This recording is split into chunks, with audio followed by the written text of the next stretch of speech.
अगं तो वेडा झालाय आणि वेडा झालेला वाघ शिकारीपेक्षा खतरनाक असतो.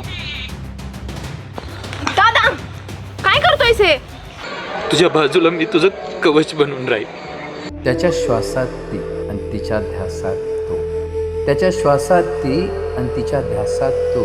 प्रेमाचा हा अथांग सागर दोघांनाही ठाऊक होता. पण नशिबाचे खेळ आणि त्या बंधनांच्या भीती एक होताना जीव दोघांचा उगाचच कासावीस होत होता.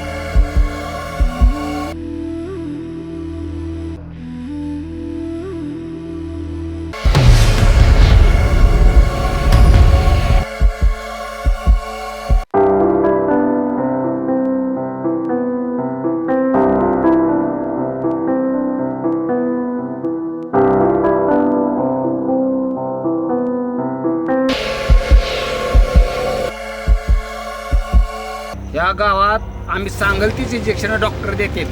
ची मुरडी एवढी एवढी कोंबडीचं मुंडकं कसं मुरगाळतील ना तसं मुरगाळून टाकलंय.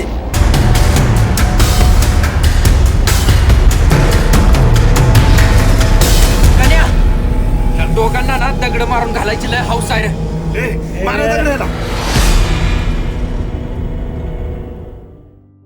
काय टायगर, काय म्हणते मग रोशनी? रोशनी खूप काय म्हणून गेले रोशनी.